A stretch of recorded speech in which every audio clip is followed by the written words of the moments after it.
There are silences that are louder than any words. There are voids that are heavier than any object.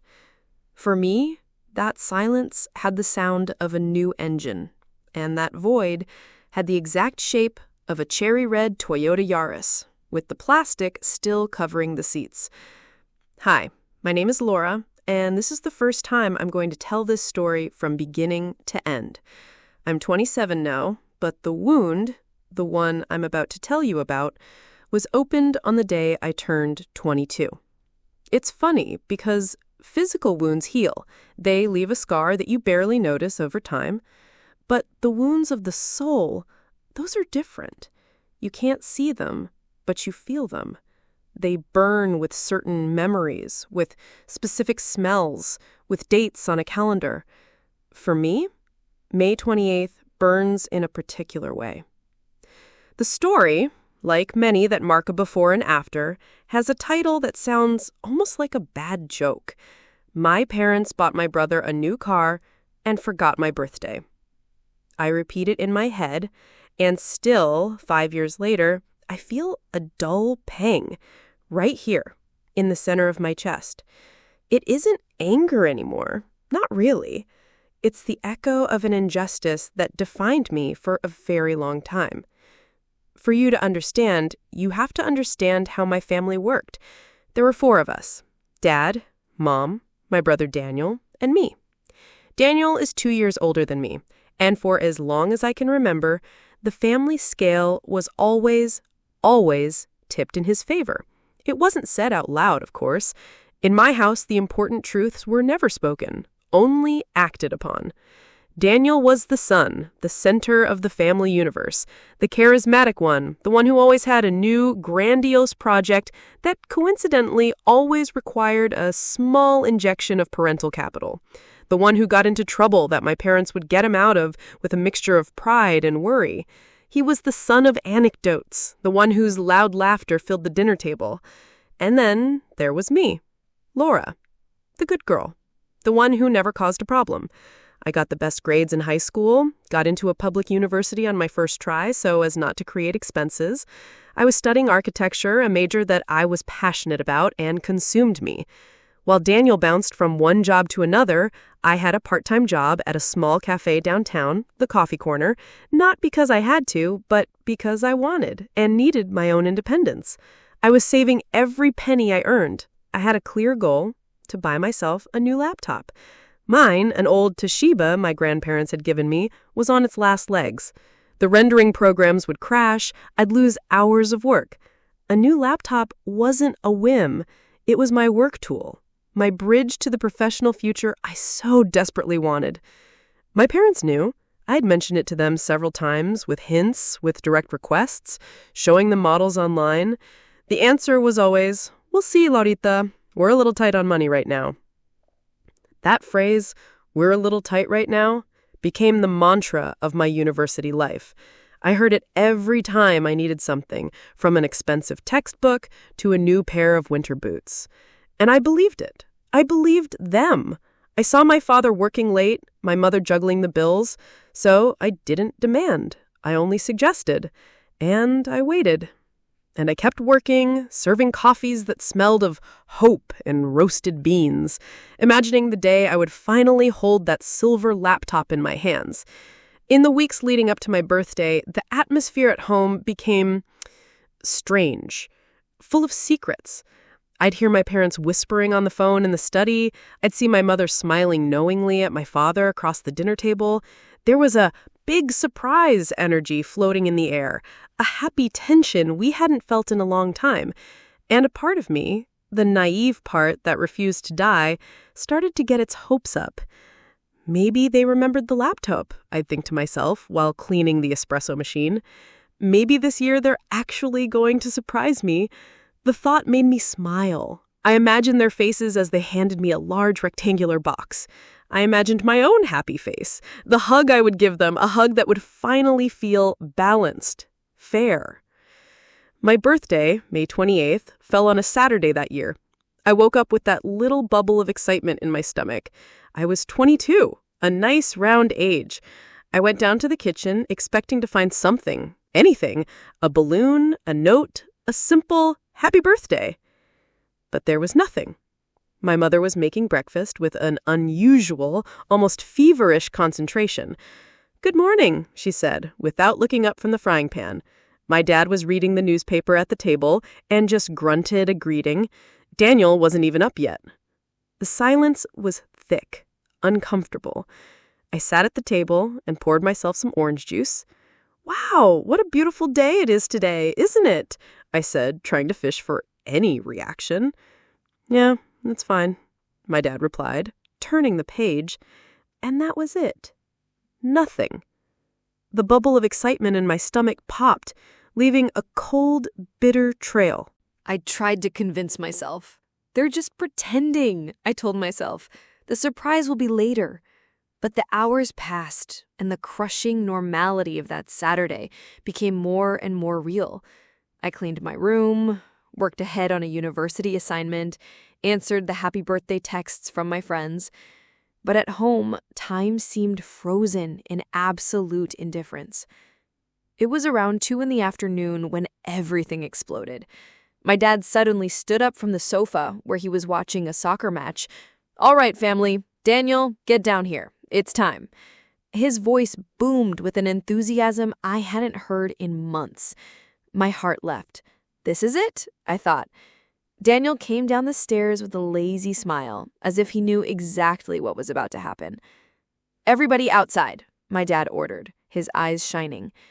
We walked out to the garage, and there it was, parked right in the middle where we normally kept the old family car, was a red Toyota Yaris. Cherry red, so bright it hurt to look at, with a giant golden bow stuck to the hood. The new car smell, that mix of plastic and chemicals, filled the air. My dad tossed a set of keys to my brother. "Congratulations, champ, so you can get to your new job like you deserve." My mother was clapping, tears of pride in her eyes. "Oh, my boy, I'm so happy." Daniel, in a performance worthy of an Oscar, put his hands to his mouth. "No way! Mom, Dad, you guys are too much." He got in, started the engine, which purred softly and perfectly. And me, I just stood there, in a corner of the garage. The world slowed down. I saw their mouths moving, but I couldn't hear the sound. Just a high-pitched ringing in my ears. I felt the blood drain from my face. It wasn't envy over the car, I swear. It was the brutal, crushing blow of reality. The phrase, "we're a little tight right now," echoed in my head like a cruel joke. A car worth thousands and thousands of dollars for Daniel just because he deserved it? And for me, not even a memory, not a single word. In that moment, in that garage that smelled of someone else's victory and my own defeat, I realized I wasn't just invisible. Being invisible would have been better. I was something worse. I was transparent. I was there, but they looked right through me. They saw their own dreams and expectations reflected in my brother, while my silhouette was just part of the background, like the wall or the tools hanging on it. And there, with the taste of industrial cake in my mouth, I understood that the problem wasn't their memory, but my value in their eyes. Have you ever felt that? That feeling that your effort, your existence, simply weighs less on the scales of someone you love? Let me know in the comments, because for the longest time, I thought I was the only one. That humiliation was the seed of everything that came next. It was the beginning of the end, and strangely, the beginning of me. If you want to know how being forgotten turned into my greatest act of liberation, subscribe and hit the notification bell, because this story is just getting started. The high-pitched ringing in my ears finally faded, and it was replaced by the most uncomfortable sound I've ever heard in my life. The silence of guilt. After Daniel took a few triumphant laps around the block, honking the horn, my parents suddenly seemed to remember my existence. My mother turned to me, and her smile, which a second ago was pure euphoria, twisted into a grimace of culpability. "Oh, Laurita," she exclaimed, coming over to give me a hug that felt forced, hollow. "Honey, forgive me. With all the excitement over the car for your brother, it completely slipped our minds. Happy birthday, sweetie." The sentence hit me almost harder than the initial forgetting. With the excitement over the car.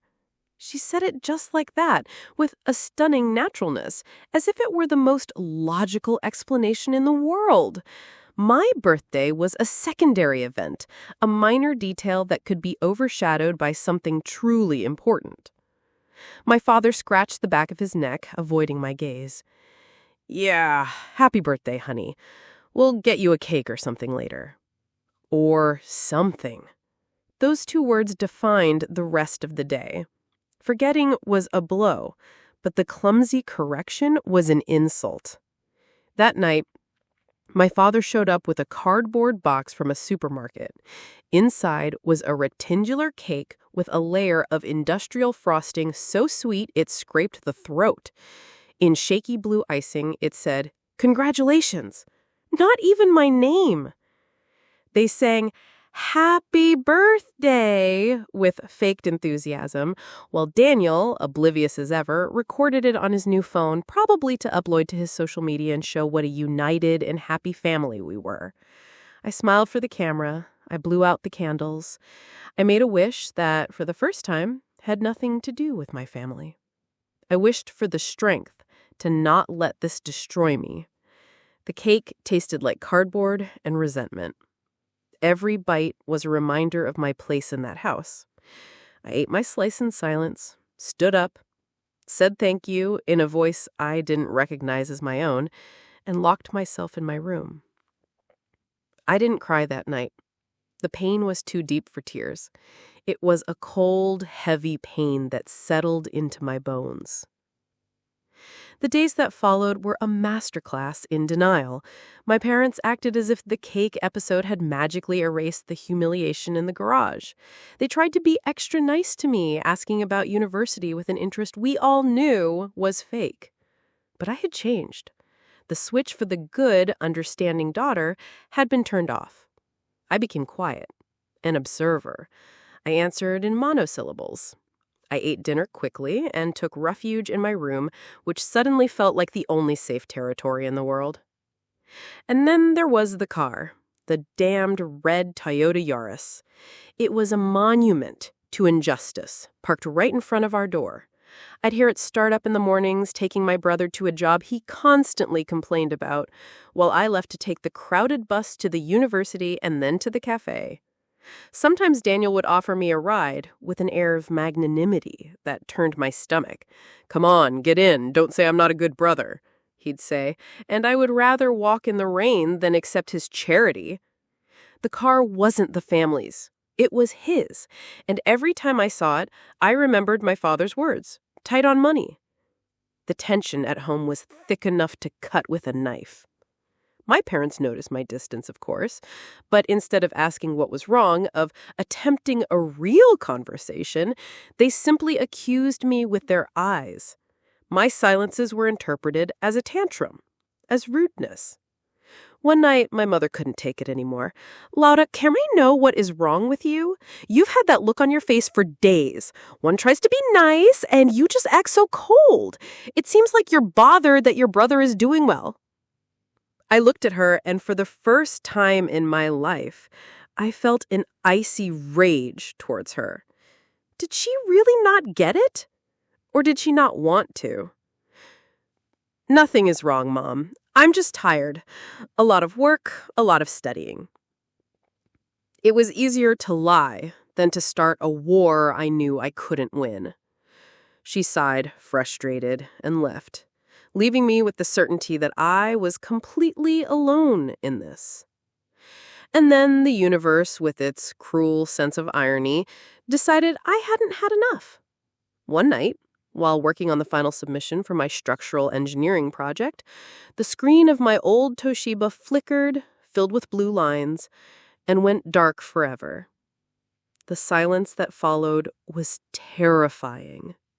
Years of files, programs, and above all, my final project, due in just 2 weeks, were trapped on that dead hard drive. The panic was absolute. I tried everything, but it was no use. I was finished.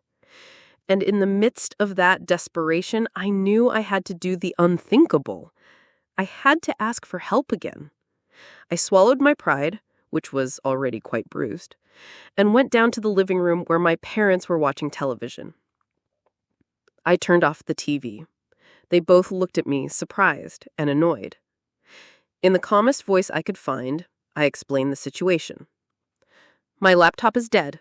Completely. The final project is due in 2 weeks, and if I don't turn it in, I fail the semester. I've been saving. I have almost half of what a new one costs, a basic one that will get me through my degree.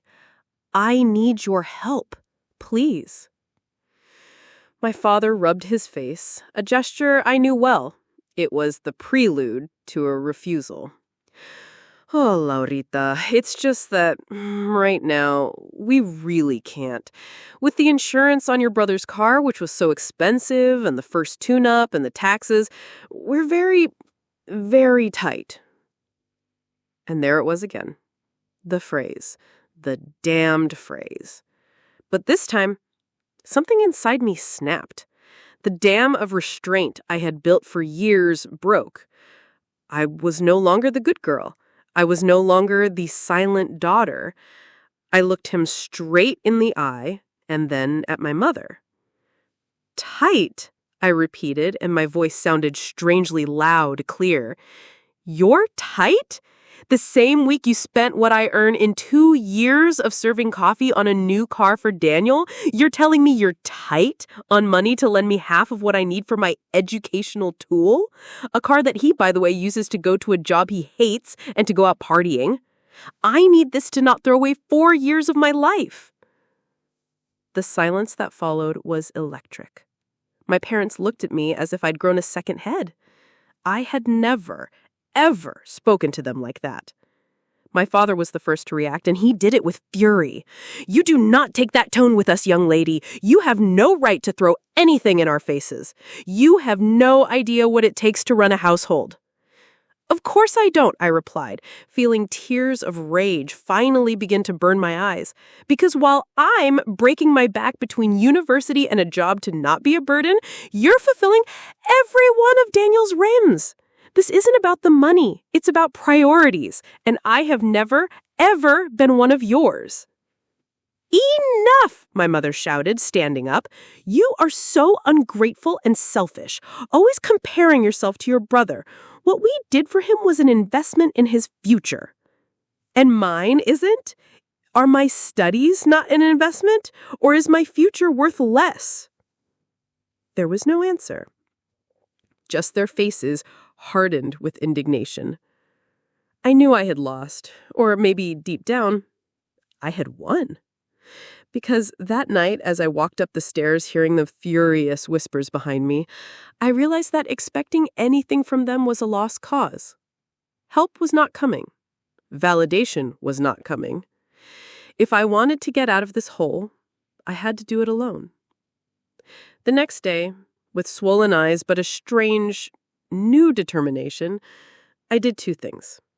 First, I went to a repair shop and paid what little I had for them to at least try to recover the files from the hard drive. Second, I went to see Professor Morales, the head of the project's course. I explained the situation, expecting mercy and extension, but he offered me something better. He looked at me over his glasses and said, Laura, your work has always been exceptional. An architectural firm I collaborate with needs urgent help digitizing some old blueprints. It's tedious, long hours, but they pay well and they pay quickly. If you take it, you'll not only have money, but invaluable experience. And then I did a third thing. I opened the jewelry box on my nightstand. Inside was a small silver locket my maternal grandmother had given me before she died. It was my most prized possession. She always told me, you are worth gold, my girl. Don't ever let anyone make you believe otherwise.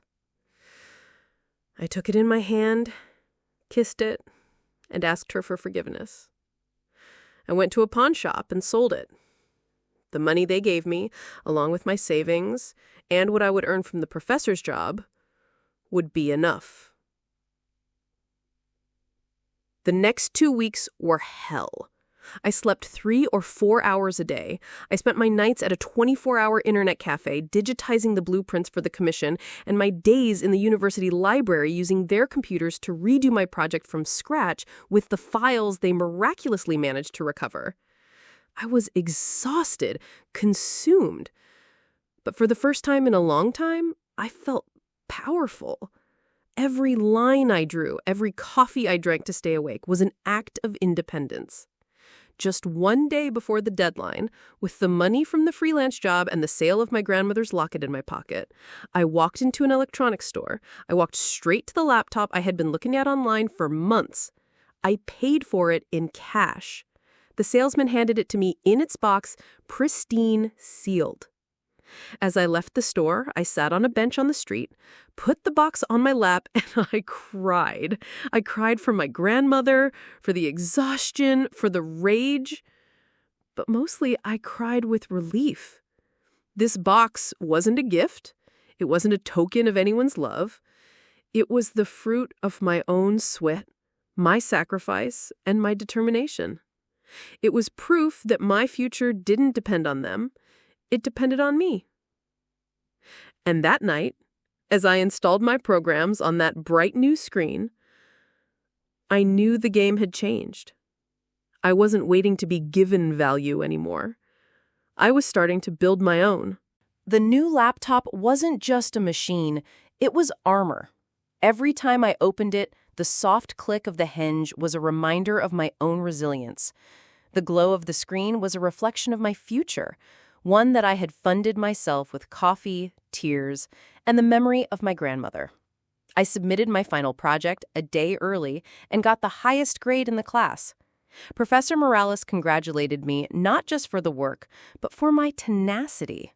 He told me, "Laura, in architecture, as in life, the strongest foundations are the ones you build yourself with effort.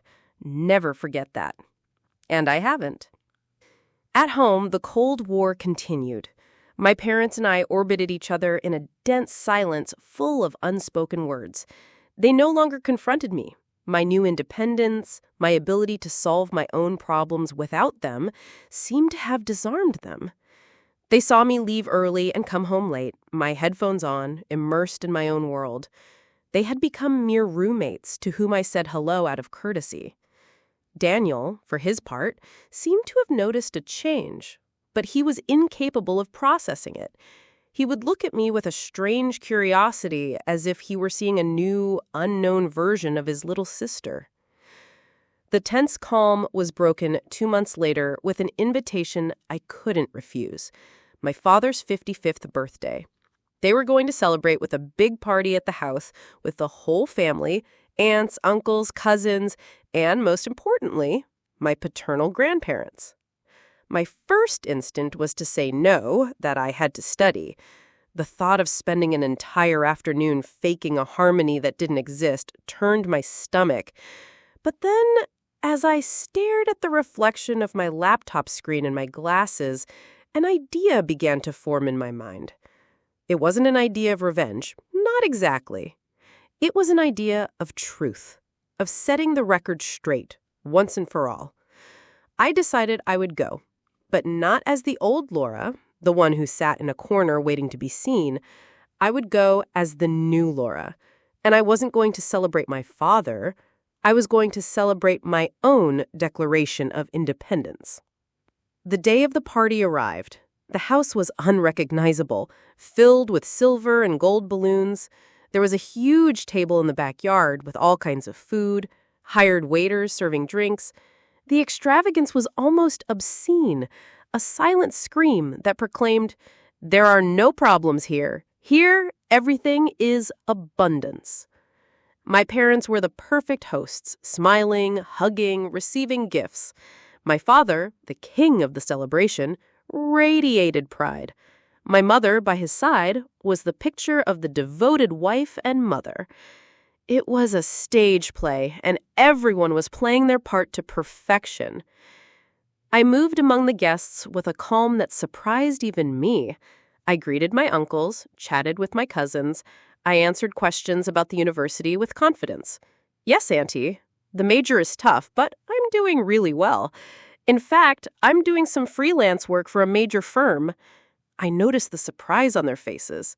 The family narrative had always painted me as the quiet daughter without great ambitions, Daniel's shadow. This new information didn't fit. I found my grandparents sitting in a corner of the garden.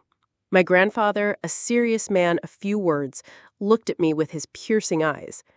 "You look different, Laura. More solid." My grandmother squeezed my hand. "You've gotten taller," she said, which is what she always said when she meant I looked more mature. Being with them gave me the strength I needed for what I was about to do. The moment came, as I knew it would, after the cake. My father, with a glass of wine in his hand, stood up to give a speech. He thanked everyone for coming, made a couple of jokes, and then his chest swelled with pride. I want to take this opportunity to say how proud I am of my family, of my wife, and above all, of my children. "Look at Daniel," he said, pointing to my brother, who blushed happily. "A fine young man with a great future. His mother and I are happy to have given him a little push with his first new car.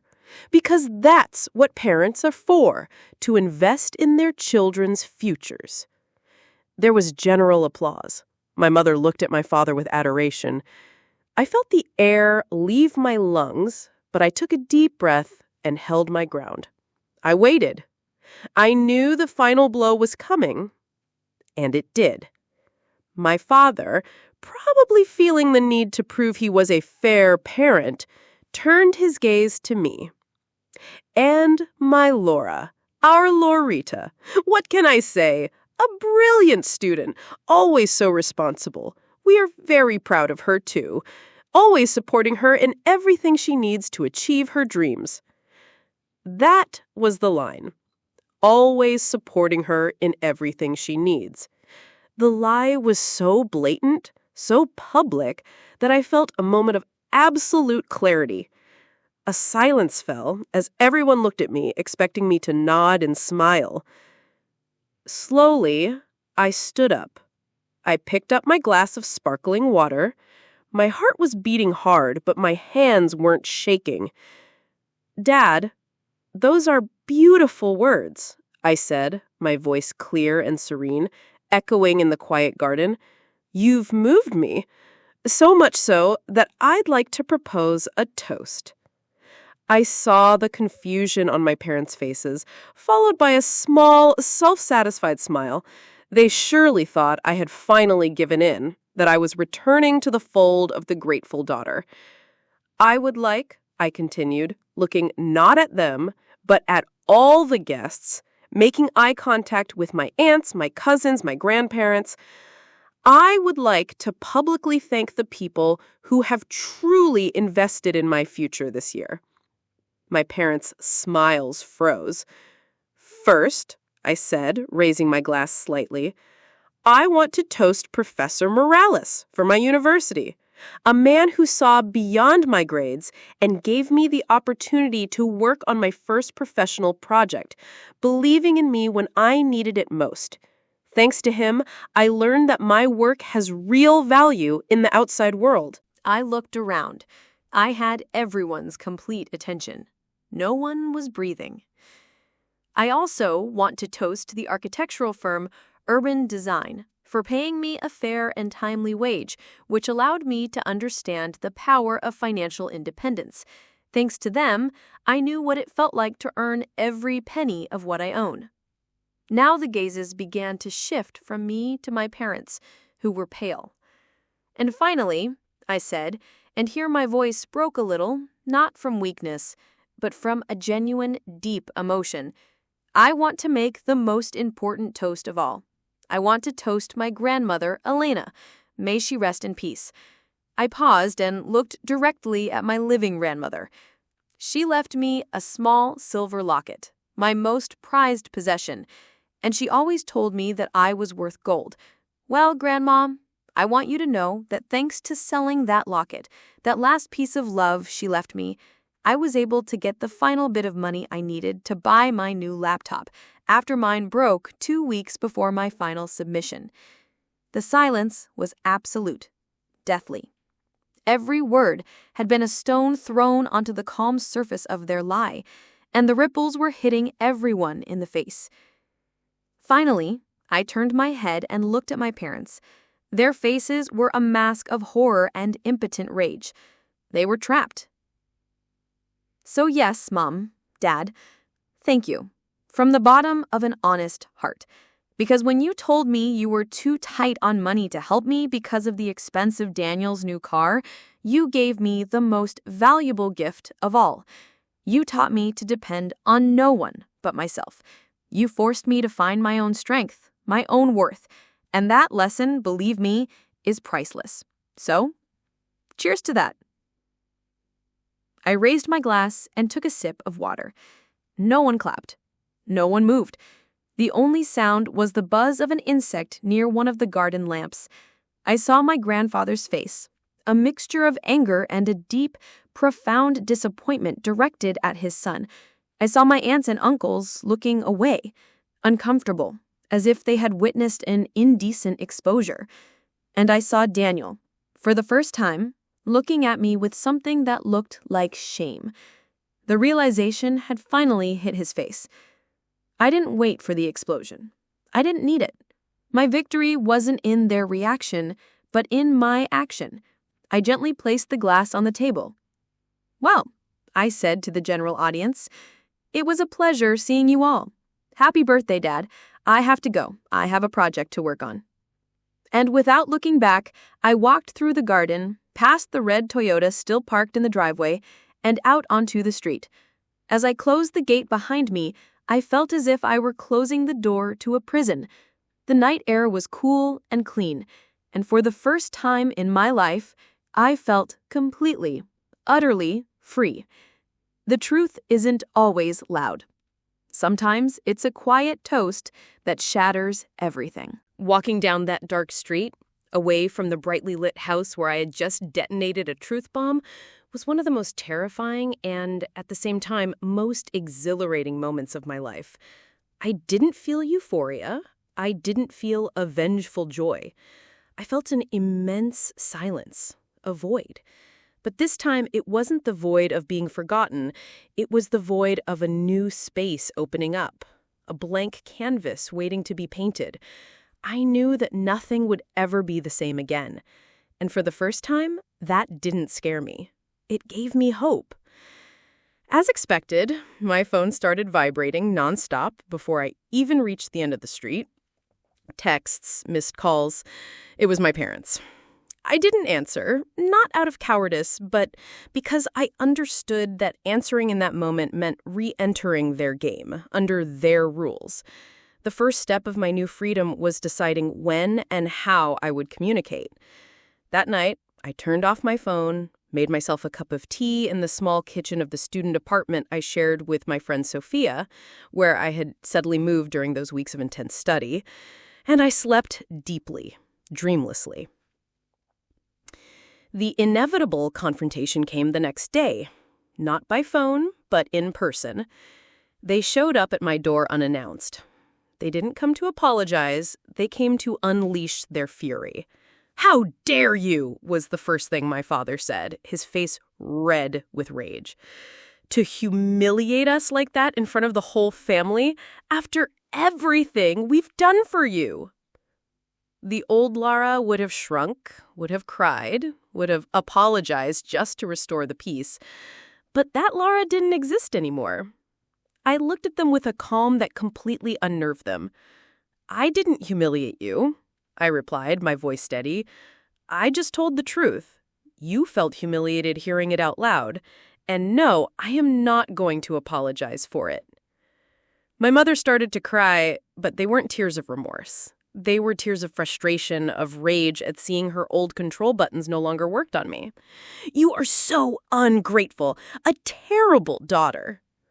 "No, Mom," I said, and I took a step back, creating a physical and symbolic boundary. I was too good a daughter for too long. So good that I became invisible. That's over. I will not continue to participate in this dynamic. I love you. You're my parents. But I will not allow you to define my worth ever again. They were speechless. They were prepared for a fight, for yelling and tears. They were not prepared for a boundary. They left, slamming the door, but I felt that the one who had truly closed a door was me. The aftershocks of the earthquake soon followed, and some of them were surprising. That same afternoon, my grandfather called me. His voice was heavy, tired. I expected a scolding, a lecture on respecting my elders, but what he told me made me sit down on the floor. "Laura, your father is furious. He says you disrespected him, and maybe in the eyes of the world you did. But I want you to know that your grandmother and I are disappointed, yes, but not in you. We are disappointed in him. We did not raise our son to make distinctions between his children. Your grandmother, Elena, would be incredibly proud of the brave woman you've become. Keep building your own foundations, my girl. They're the only ones that never crumble." I hung up the phone, and then, finally, I cried. I cried with gratitude because one person in my family had truly seen me, and that was enough. The other surprise was Daniel. He showed up a week later, alone. He rang my doorbell, and when I opened it, I found a version of my brother I didn't know. He looked smaller, his shoulders slumped. He was holding an envelope. "Lara, he stammered, unable to look me in the eye. "I'm a complete idiot. I never realized. I was so caught up in my own world. I am so sorry. I really am." He held out the envelope to me. "It's the money for your grandmother's locket. I sold some things. It's not fair that—" I looked at the envelope, and then I looked at him, and I saw for the first time my brother. Not the golden child, but a young man grappling with his own blindness. I gently pushed his hand back. "No, Daniel, you keep it. It was never about the money, and it wasn't really about you either. It was about me understanding that I didn't have to wait in line to be given the scraps." It was the first honest conversation we'd ever had. We didn't hug. It was too soon. But something was rebuilt in that doorway. A fragile but real bridge. The years that followed were years of construction. I graduated with honors. The firm Urban Design offered me a job before I even had my diploma. My small shared apartment became my own studio, a bright space filled with plants and blueprints. I learned to cook for myself, to enjoy my own company, to build a family with the friends I chose, those who celebrated my achievements as if they were their own. My relationship with my parents never went back to the way it was. And that's a good thing. We went through a long period of silence, followed by clumsy attempts at reconciliation on their part, always conditioned on me admitting that I went too far. I didn't. Over time, we reached a kind of truce, a cordial, distant relationship of calls on birthdays, they never forget mine now, and visits on Christmas. I forgave them. But forgiveness, and this is something that took me a long time to understand, is not amnesia. It doesn't mean putting yourself back in a position to be hurt. Forgiving was a selfish act. I did it to release the anchor of resentment that kept me tied to that past. I forgave them so that I could be completely free. Today, I am 27. Sometimes when I go to visit them, I see the red Toyota Yaris parked outside. It's not new anymore. It has a few scratches and dents. That job didn't work out so well for Daniel, and now he uses the car for delivery gigs while he figures out what he wants to do with his life. Our relationship is better, more honest. Sometimes he asks me for advice. The car is no longer a monument to injustice. Now it's just a piece of metal. A silent reminder that shortcuts and gifts don't always get you where you want to go. The wound from that 22nd birthday healed. But like all deep wounds, it left a scar. It's not an ugly or painful scar. It's a scar that reminds me where I came from and the strength I didn't know I had. It reminds me that being forgotten by others forced me to remember myself. It reminds me that the lack of external support forced me to become my own pillar. The worst day of my life was, ironically, the beginning of my best life. And this is my story. I'm telling it not to relive the pain, but to honor the journey. And I know, with absolute certainty, that I'm not the only one who has walked a similar path. I know there are so many people out there who have felt the weight of being the invisible child, the secondary friend, the partner who always gives more than they receive. People who have been an or something in someone else's life. If you are one of those people, if you have ever felt transparent, I want my story to be a mirror for you.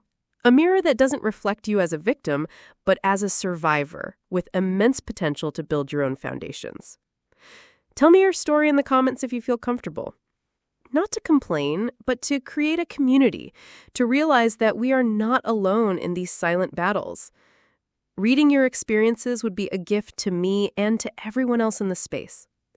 And if you want to keep hearing real stories about how our scars can become our greatest superpowers, subscribe and join us, because every story shared is a light on someone else's path.